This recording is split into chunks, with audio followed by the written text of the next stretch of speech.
Olá, amigos da TV Cidade, estamos com mais um Cidadania e Qualidade de Vida. E para falar de cidadania e qualidade de vida, também temos que falar de religiosidade.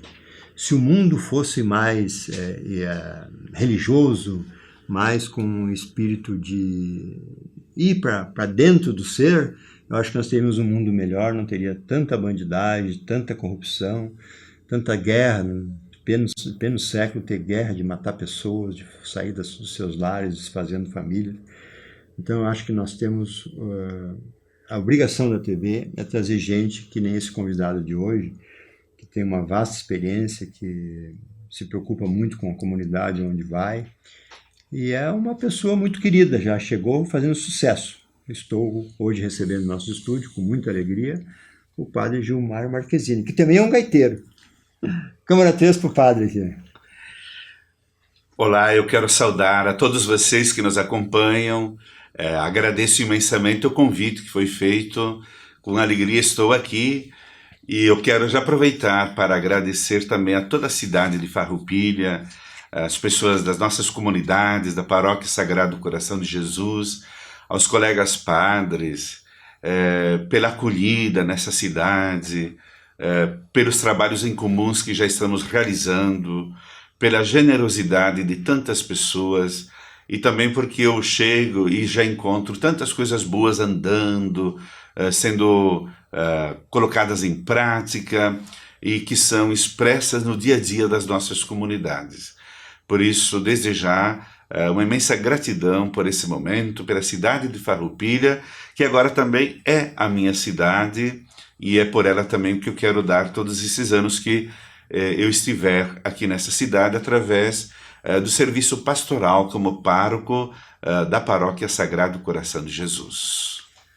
A primeira pergunta que eu gosto de fazer para os nossos convidados é a seguinte: quem é o padre Gilmar Marquezine? Quem é essa pessoa que hoje está com essa disponibilidade de servir a comunidade? É uma longa trajetória, né? Então, mas quem é o padre, pelo padre? Bom, primeiramente eu vou me apresentando dizendo assim que eu sou o sétimo de uma família de 8. Eu nasci no Retiro, lá em Nova Prata, mas meu pai e minha mãe são de Vila Flores, Linha Aimoré. Então eu já tenho essa mistura de ter nascido em Nova Prata, mas quando eu tinha 2 anos e meio, a minha família foi lá para Nova Roma do Sul, naquela época ainda Antônio Prado, na comunidade de Nova Treviso. Por que fomos para lá? Porque antes o pai já tinha ido e ele depois comprou uma olaria. Então nós trabalhamos com mais de 40 anos na olaria, fazendo tijolos. E eu cresci no meio da olaria, no meio do barro, né, lá naquelas águas, a gente tomava banho normal. E também, quando eu era pequeno, já ajudava nos trabalhos da olaria, da família, cuidado com o gado, com algumas coisas de roça e também do dia a dia da família. Quando eu completei 13 anos, no ano de 1981, eu ingressei no seminário Josefino, em Fazenda Souza, fiquei 3 anos lá, depois fui para Anarec, e lá eu fui fazer o 2º grau, e o curso do 2º grau era auxiliar em fruticultura. Tínhamos o técnico agrícola e auxiliar em fruticultura. Eu fui fazendo esse curso, mas depois eu fui percebendo que eu tinha mais jeito do que ser religioso em ser um bom diocesano, porque eu tinha o padre lá de Nova Roma do Sul, que era diocesano, e eu me identificava mais com o jeito de trabalho de paróquia, de comunidade, com as pessoas ligadas ao cotidiano da vida e da evangelização. E eu penso até hoje que eu fiz uma boa opção. Eu sempre tenho maior respeito pelos padres josefinos, pelo trabalho, inclusive eu carrego comigo muito do que eu aprendi. Eu louvo e bendigo a Deus sempre por ter ido morar 5 anos com os josefinos, onde eu aprendi a metodologia de estudo, pude desenvolver a música, línguas, também 2 coisas que me marcam. O trabalho que eu pude desenvolver com a juventude depois como padre, como seminarista, e até hoje ainda continuo desenvolvendo, e também a preocupação social, porque os josefinos tinham esse trabalho com os menores, e eu carrego até hoje a minha preocupação com as questões sociais. E depois segui minha vida, inclusive morei um ano aqui no Santuário de Caravaggio, onde fiz o ano propedêutico, fiz a filosofia em Caxias, a teologia em Viamão, ou melhor, residindo em Viamão, e o estudo de teologia na PUC. Em 93, no meio dos estudos, eu fiz o meu ano de estágio na cidade de Mauá, diocese de Santo André. E lá também eu fui ordenado diácono, por isso quando eu voltei do estágio, eu já vim como diácono, e no dia 29 de janeiro de 1995, então fui ordenado sacerdote. Durante esse tempo tive muitas alegrias, muitos desafios, muitas responsabilidades, e o que me ajudou muito foi o fato de tocar violão. Veja que o violão eu comecei já em casa, com os 10 anos, aí com as vizinhanças, que me ajudaram a gostar do violão, e depois, com o tempo, um pouquinho de sanfona. Mas eu confesso que ainda de sanfona eu nunca me dei o capricho de fazer um bom curso, por isso eu fui aprendendo mais pelo ouvido, pela prática, do que assim aprofundando. Mas eu adoro porque sempre gostei muito da música nativa, gosto muito da música nativa, gaúcha, aquela música raiz nossa.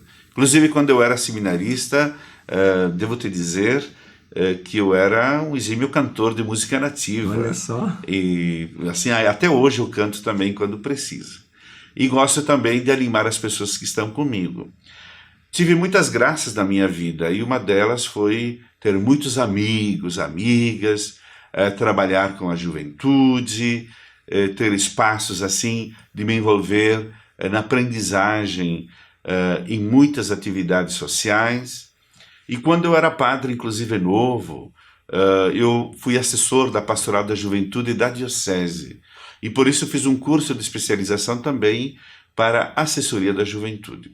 Essas são algumas coisas do Padre Gilmar que eu partilho, mas depois certamente virão outras coisas. Mas assim, essa veia religiosa que o senhor tem, que a gente vê que o senhor faz isso com amor e tudo, né? Que envolve um religioso raiz, né?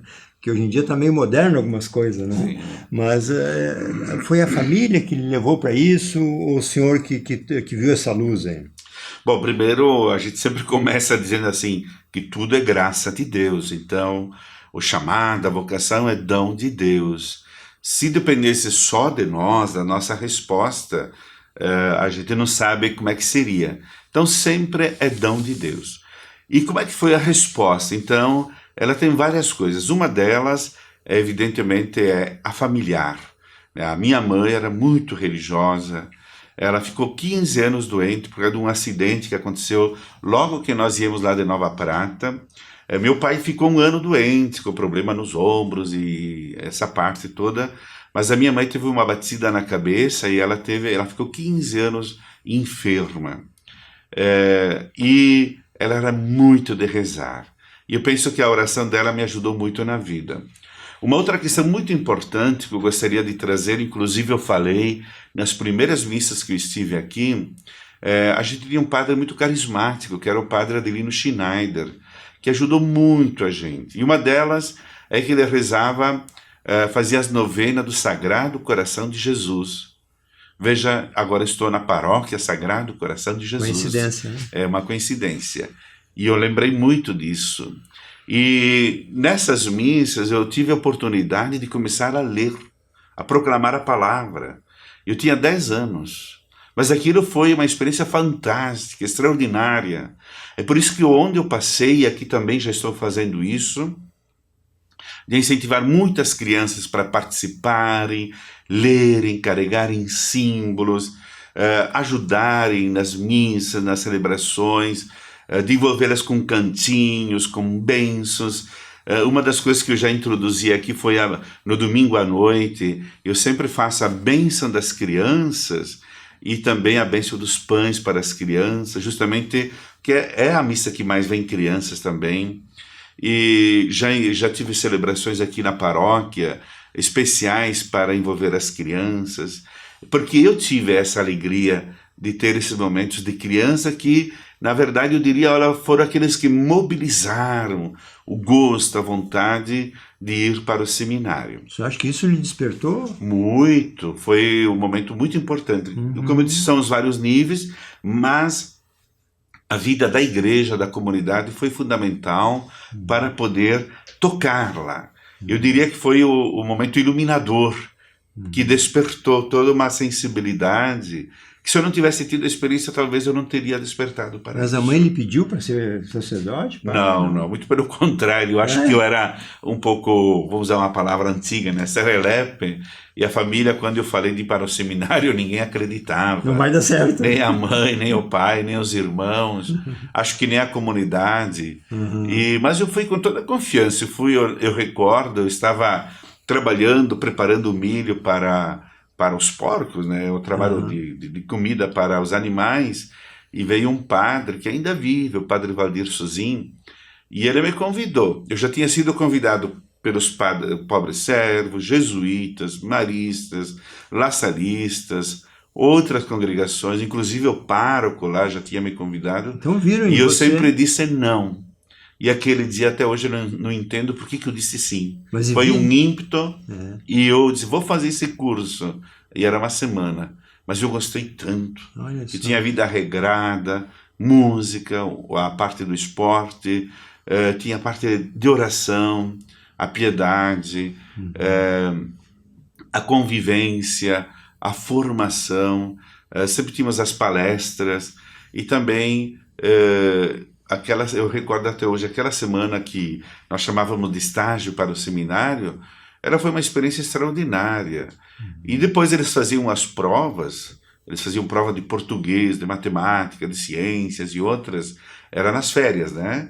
E eu fui bem, com sempre nota acima de 9 em todas elas, e isso despertou também o convite deles para que eu fosse para o seminário. Mas então, com todos esses convites, já viram que o senhor tinha uma certa queda para coisa, né? Provavelmente sim, porque eles me viam participando, Sim. ajudando, estando presente. Com entusiasmo, de certo. Perguntando. Eu sempre acolhia todos também. Legal. Então, penso que foi um conjunto de coisas, mas no meio de tudo eu resumo dizendo assim, eu acredito muito naquilo que está na Bíblia, que diz que Deus escreve certo por linhas tortas. Sim. E se eu sou padre, eu acredito na graça de Deus, porque se fosse depender só de mim, certamente eu não teria chegado lá. Foi com o amor que Deus tem mesmo. Padre, uma curiosidade de leigo, assim, muitos amigos a gente comenta isso. Todos os padres que eu vejo, assim, rezando a missa ou fazendo uma palavra na hora do funeral, ou até no batizado, num casamento, os padres se transformam, eles parece que incorporam uma coisa. O senhor sente isso? O que é isso? É verdade, olha, eu não diria incorporar, não sei qual é a palavra certa, mas eu penso assim, vou falar por mim. Quando a gente inicia uma celebração, eu, por exemplo, eu estou lá pronto na fila, na procissão, eu sempre invoco o Espírito Santo. Eu faço isso para ele dizer lá, tudo em tuas mãos, eu digo. Tá, tudo contigo. E vou. E de fato, vou me deixando conduzir por isso. É claro que eu já me preparei para aquilo que eu devo falar, para a homilia. Eu gosto de ser criativo, sempre respeitando o rito, mas eu sempre gosto de, em cada missa, ter um pequeno refrão, ou um símbolo, ou um gesto, ou uma provocação, ou trazer alguma coisa da igreja para, assim, fazer com que a liturgia seja uma celebração da vida, de algo que é atual. Então, não são todos os padres, mas eu gosto de fazer isso justamente para não me acomodar, para não ser só ritualista. Eu faço o rito como a igreja pede, mas gosto de colocar um pouco da vida que nós estamos passando. Mas, de fato, naquele momento a gente se entrega na mão de Deus e a gente se torna um instrumento de Deus.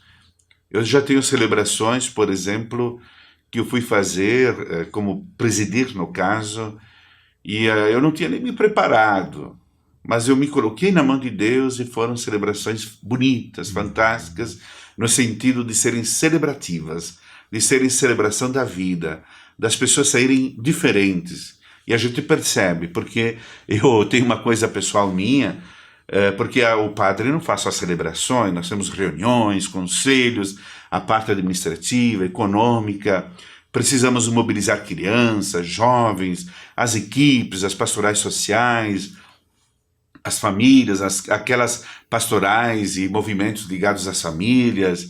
Ou seja, nós temos um turbilhão de atividades, fora as festas e outras atividades, onde nós temos também muitos leigos que trabalham. Mas o que eu quero dizer que, por exemplo, nas celebrações, eu tenho uma ideia, que as pessoas, ao participarem de uma missa que eu presido, elas têm que sair diferentes. Elas têm que sair de uma outra maneira, carregadas de esperança, mais tranquilas, com luzes para colocar em prática o Evangelho. Se não acontece isso, eu não me sinto bem. Mas, em geral, eu percebo que elas saem diferentes e eu me preocupo para que, de fato, isso possa contagiar no sentido bom daquilo que é uma celebração, de trazer vida, esperança, paz e também compromisso e empenho pessoal para viver a vida cristã. Mesmo depois de 28 anos de prática, fora os estudos, tudo, o senhor se prepara para cada missa?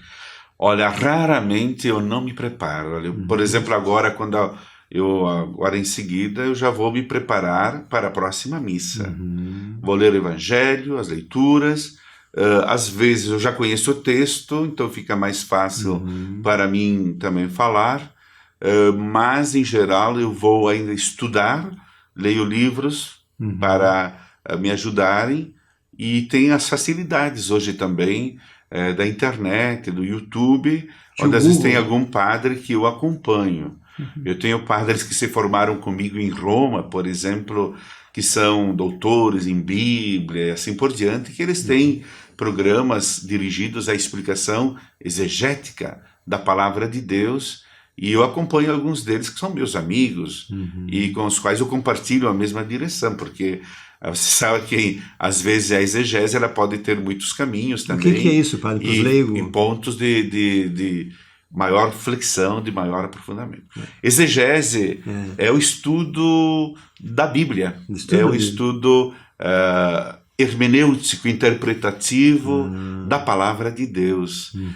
A exegese Quando eu estudava em Roma, eu estudei na Universidade Gregoriana. E na frente nós tínhamos o Instituto Bíblico, que é um dos mais famosos do mundo, onde se faziam os cursos de Bíblia, e o mais exigente deles era o de exegese, porque precisava conhecer bem o hebraico, aramaico, inglês, espanhol, francês, o italiano nem se fala, e quem estudasse precisava saber assim o hebraico como uma língua bem familiar e uma língua falada assim facilmente, porque ele era para estudar palavra por palavra da Bíblia e o sentido que ela tem na atualidade também.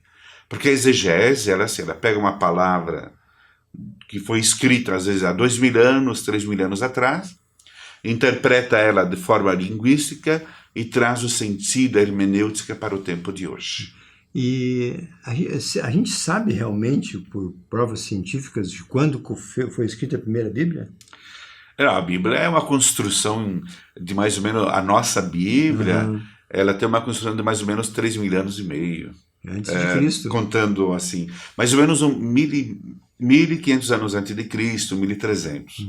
E a maioria pensa que o primeiro livro foi o Gênesis, porque é o primeiro, mas na verdade o Gênesis é um livro que foi escrito 5 séculos antes de Cristo. Olha só. Os primeiros escritos bíblicos são o livro do Êxodo, que narra a saída lá do Egito, da escravidão, da caminhada que fizeram ao longo do deserto, da busca da terra prometida, onde corre o leite e o mel, das primeiras organizações sociais que eles realizaram, e a chegada, a morte de Moisés no Monte Nebo, que eu conheci esses tempos, e a entrada na Terra Santa. E qual seria o melhor da Terra Santa na Terra Prometida? E a você, qual seria a Terra Prometida? Vamos ver se você sabe. Não, eles dizem que é Israel, né? Que Israel. Mas é a cidade mesmo, é Jericó. Jericó. Jericó. É onde está o muro, né? O Monte Nebo está lá no monte, onde... o Monte Nebo é uma montanha, né? E a gente olha para lá e enxerga a cidade de Jericó, onde depois Josué entrou para chegar à Terra Prometida. A história é muito rica, né, em detalhes. É que para estudar tudo isso, estudar 3.500 anos não A é Bíblia fácil. é um livro fantástico, mas precisa estudar, interpretar. A Bíblia não pode ter uma leitura fundamentalista ao pé da letra, porque se nós fizermos uma leitura ao pé da letra, ela se torna até perigosa, e inclusive interesseira, fonte de interesses pessoais, e ela pode ser manipulada, porque você pega uma palavra que foi escrita, por exemplo, há 2.000 anos, 3.000 anos atrás, ela foi escrita num sentido, e nós não podemos dizer, ela foi esse o sentido. Olha só, para você entender rápido que está nos acompanhando, é você também que está me entrevistando. Por exemplo, Jesus tem uma parábola que ele falava lá, se teu dedo te incomoda, corta. Se teu olho te incomoda, corta. E será que é isso mesmo que tem que fazer? Então é preciso interpretar para chegar à palavra, ao sentido certo daquilo que foi escrito. Porque a palavra de Deus é uma, como é que a gente diz, é um poço sem fundo. Você pode tirar água e água, sempre há algo a mais para dizer, porque é a palavra de Deus. É o livro por excelência da nossa vida. E, é claro, nós temos muito a aprender, a colocar na mão do povo, das comunidades, o sentido que a palavra de Deus tem para nos iluminar e nos encher de esperança. Padre, com relação a chegar em Roma, é uma graça que o senhor teve? É um mérito? Como é que se chega em Roma? Bom, eu retomo um pouquinho, eu estudei filosofia, o que é normal, fiz a licenciatura em teologia na PUC, depois eu trabalhei 3 anos e meio como padre, e nos meus primeiros 3 anos e meio eu fui muito ativo na diocese. Eu cheguei, logo os padres me colocaram como coordenador de todos os padres, da pastoral presbiteral. Eu era muito novo e, graças a Deus, acho que a gente conseguiu fazer um bom trabalho que marca até hoje, inclusive, a vida dos padres. Legal. Fui assessor da Pastoral da Juventude. Nós tínhamos, na época, 256 grupos de jovens. Nossa. Inclusive, aqui em Farroupilha, a gente tinha ligação Nova Prata, Bento, Caxias, Flores da Cunha, São Francisco de Paula. Mas onde era a base? Gente tinha toda a nossa diocese, a base era Caxias. E a gente tinha conseguido assim, um lastro, uma interligação fantástica naquela época, e para mim foi uma época marcante. Também eu ajudei muito nas pastorais sociais, inclusive naquela época eu ajudava muito, olha só, na Pastoral dos Negros, outras pastorais da diocese. Tinha a minha preocupação também com as reciclagens de lixo, assim por diante, coisas sociais que sempre me preocuparam. E atuais, né? E bem atuais e bem exigentes. E o Dom Paulo gostou da minha atuação, do empenho que eu tive, e certamente ele conversou com o conselho de presbíteros, o conselho de consultores, e ele mandou a mim, e a um que vocês conhecem, que é hoje o Dom Adelar Baruffi. Na época, o padre Baruffi, que se ordenou uma semana antes de mim, éramos colegas de estudo, para irmos juntos estudar em Roma. Então, o Adelar foi porque ele sempre trabalhou em seminário, tinha toda uma linha formativa, e eu tive a outra parte, que foi a prática, como eu falei, na diocese, na paróquia, nas comunidades e com as pastorais sociais. E eu estudei filosofia sistemática, e o Dom Adelar estudou antropologia teológica.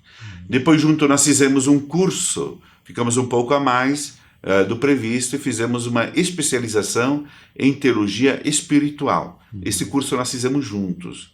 E nesse tempo, eu fiz também as disciplinas do doutorado.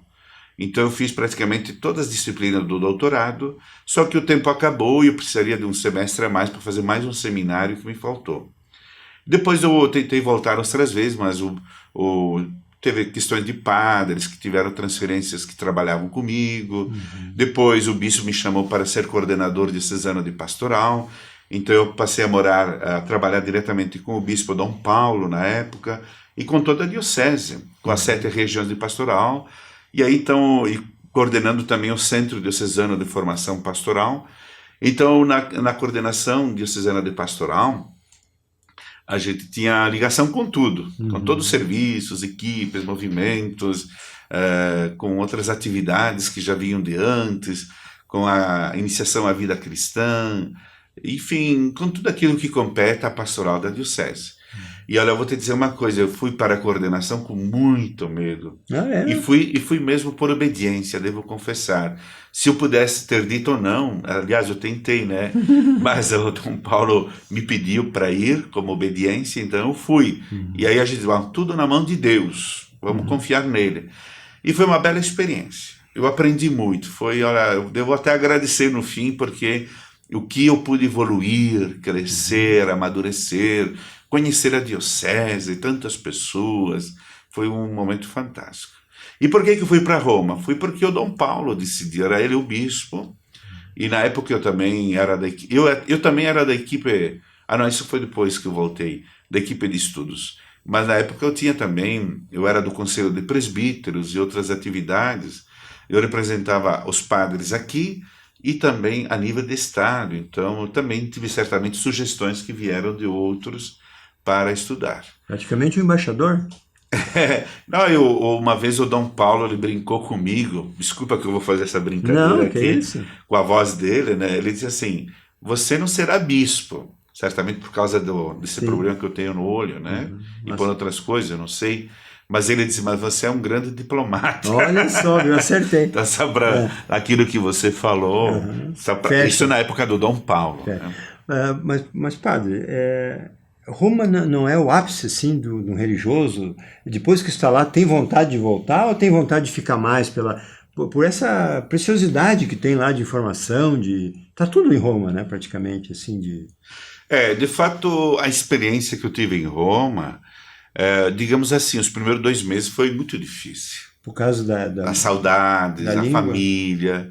Não, a língua em 1 mês eu já falava. E com 3 meses que eu estava lá, eu tive lá a oportunidade no final de semana, era uma semana eu e uma Dona Adelar, Padre Adelar na época. Nós nos revezávamos, a gente trabalhava numa paróquia chamada Santa Maria Assunta de Pagânica, que era a arquidiocese de Áquila. Ele teve um terremoto em 2009, acho que vocês devem ter acompanhado. Mas no 3º mês, inclusive, eu já fazia as homilias sem escrever. Opa. Os primeiros meses eu escrevia, lia, e depois eu comecei a dizer, agora chega. E comecei a falar, me organizava aqui mentalmente e falava, e de vez em quando algum italiano me corrigia. Você falou assim, aquele verbo, e isso me ajudou muito também a corrigir algumas palavras, ou dizer, aquela tem duplo sentido. Cuida quando você fala. Mas, assim, Roma, para mim, depois que eu comecei a estudar, porque lá começa em outubro as aulas, é diferente daqui, comecei a ir para a aula e pegar o jeito, foi indo, foi fluindo, foi bom. Roma, como a gente brinca, é o umbigo do mundo. Eu estava numa sala de aula onde nós tínhamos padres, seminaristas, de mais de 70, 80 países diferentes, conforme a sala de aula, se era uma aula daquelas chamadas de seminário que eram comuns para todos, as aulas grandes, onde vinham todas as turmas. Então, às vezes eu sentava ao lado de um padre da África, um da Ásia, eu fiz amizade com um que era do Iraque, por exemplo. No tempo do Saddam ainda. Na época do Saddam. Engraçado que o Saddam pagava os estudos para ele. Olha só. É engraçado. E às vezes um da China, outro da Coreia, e assim por diante. Era o mundo representado. Eu estava lá com uma relação fantástica, fora aquela outra relação histórica, cultural, eclesiástica, de estar lá em Roma, a capital do humanismo, porque Roma ela tem muitos valores, é uma capital que há 700 anos antes de Cristo já recebia de todos os lugares. Agora, claro, os romanos são um pouco difíceis, né? A gente sabe disso. Mas qual conquistador que não foi, né? Mas os romanos, eu digo o povo romano, porque de todos eles tem muita gente, muito turismo, não sei. Até é difícil fazer amizade com eles. Mas o que a gente não fez na cidade de amizades, A gente foi lá na paróquia, fizemos em outros lugares. O interior é mais acolhedor, Sim. em qualquer lugar do mundo. Depois a gente foi lá para o norte, para Verona, Treviso, Pádua. Esses lugares a gente até falava o dialeto daqui, eles já nos entendiam. Claro, eu falava a língua gramatical mesmo, Sim. mas eu agradeço muito, por isso que quando Dom Paulo me pediu para ser coordenador de pastoral, claro que eu fiz uma resistência, porque é um trabalho muito difícil e eu era muito novo para a época. E eu preferia que fossem outros que tinham até, talvez, alguns anos a mais de padre. Mas eu também pensei assim, olha, quando ele me pediu para estudar, eu aceitei. Agora, ele está me pedindo um trabalho muito exigente, penso que é honesto e coerente comigo mesmo, com a diocese, com meus colegas padres, aceitar um desafio que é maior do que eu. E eu fui, e graças a Deus penso que, como eu digo brincando, eu não vendo por pouco, porque foi uma bela experiência, e foi melhor do que eu imaginava, até nas iniciativas que foram acontecendo no meio de todo o processo pastoral que criamos. Antes de nós irmos finalmente, por incrível que pareça, já passou meia hora. Qual é o tempo de uma missa, né? Normal? Depende. Mas o normal de uma missa de Depende. sábado... Olha, por exemplo, durante a semana, é entre 25 minutos a meia hora, porque é a chamada missa semanal. Sim.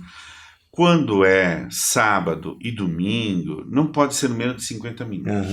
Porque tá mais precisamos relaxado, às vezes bem as leituras, a homilia, nós temos mais cânticos, alguns símbolos, e as pessoas saem de casa, tomam banho, se preparam, colocam a roupa bonita, clima de festa, porque a liturgia é uma festa. Celebração, né? É uma celebração. Inclusive, na teologia, a minha tese foi sobre liturgia e festa, justamente para estudar a relação da liturgia como uma festa. Legal. A festa no sentido antropológico. E por isso que eu procuro fazer com que a liturgia, até um sepultamento, ele seja no sentido festivo de uma ressurreição, de uma alegria que nós aguardamos junto com o Cristo ressuscitado.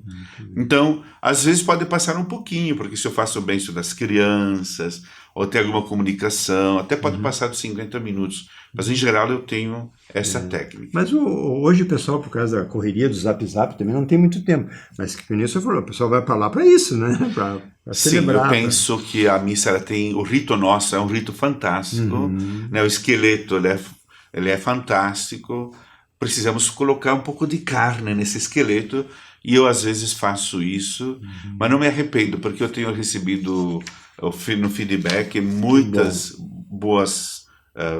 bons elogios, que a gente percebe quando o elogio não é bom também, mas a gente percebe quando ele é bom, quando ele é justo, quando há um retorno positivo.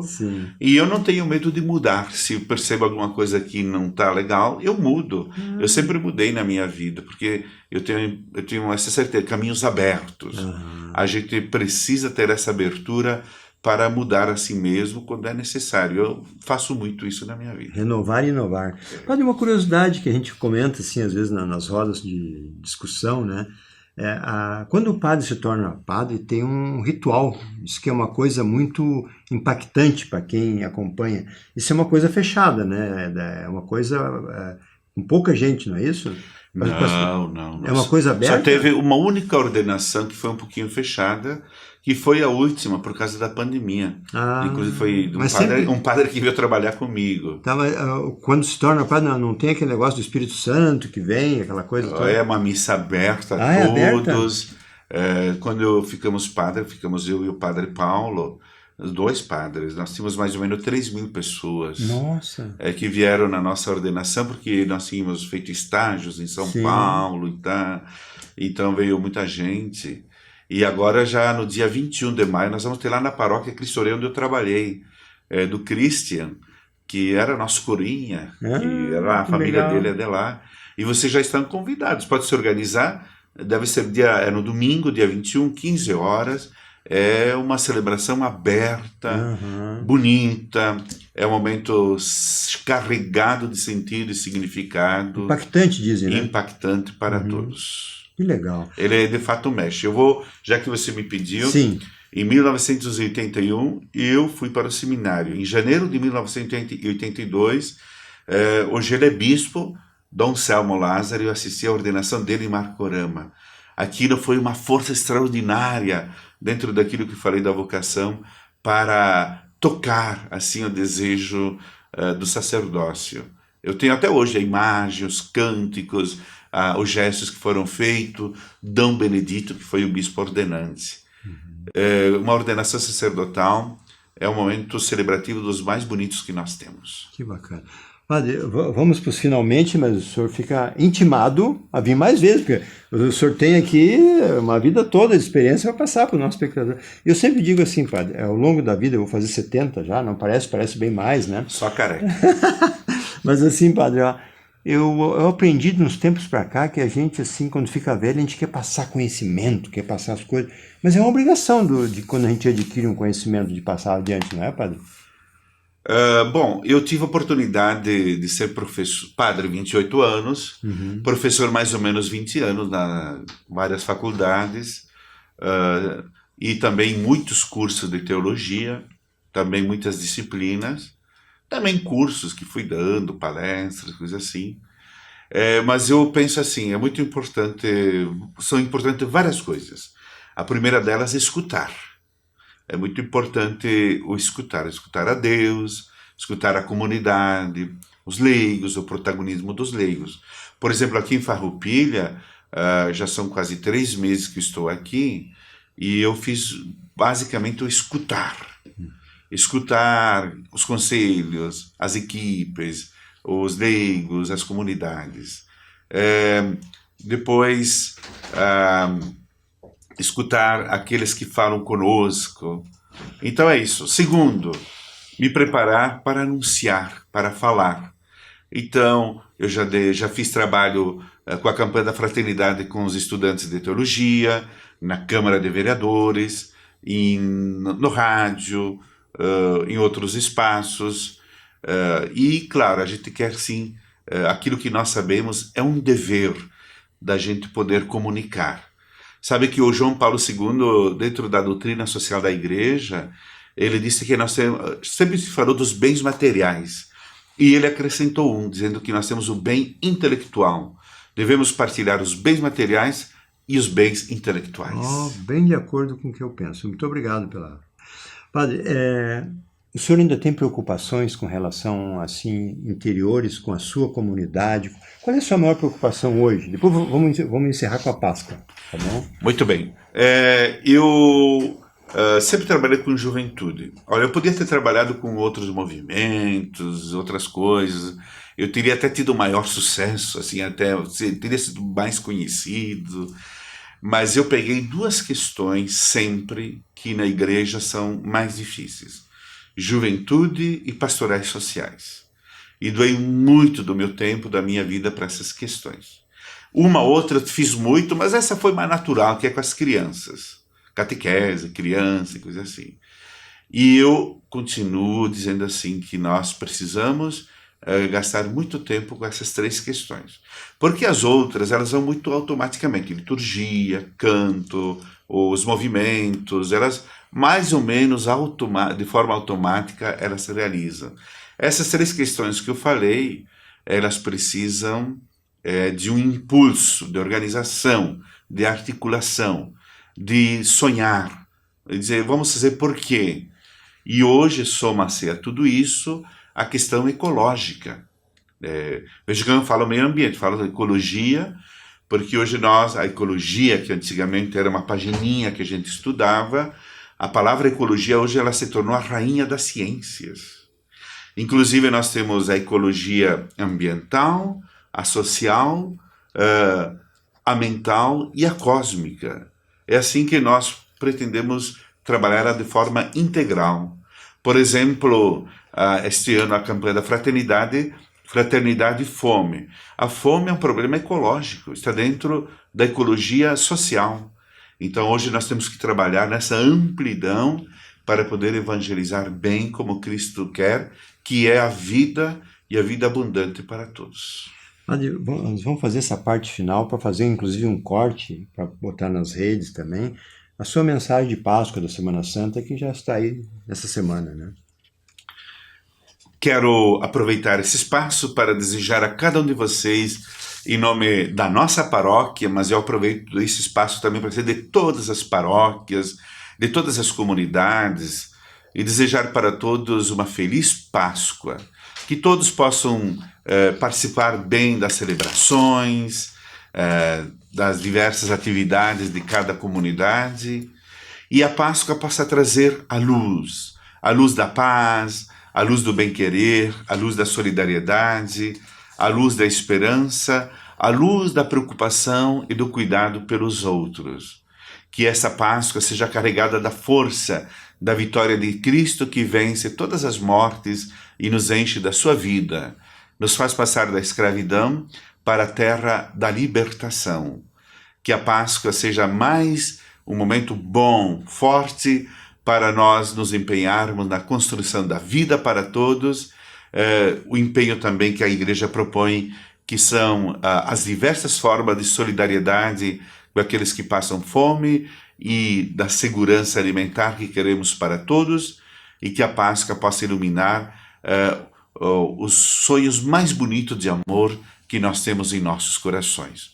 Feliz Páscoa e uma bênção muito especial para todos. Padre Gilmar Marquezine, obrigado pela sua presença, iluminou o nosso estúdio, a nossa casa. Muito obrigado mais uma vez por ter aceito o convite. Muito obrigado, agradeço a todos e a vocês de modo especial pelo convite e desejo contribuir sempre mais naquilo que é possível e sempre com a graça de Deus e o Sagrado Coração de Jesus nos acompanhando sempre.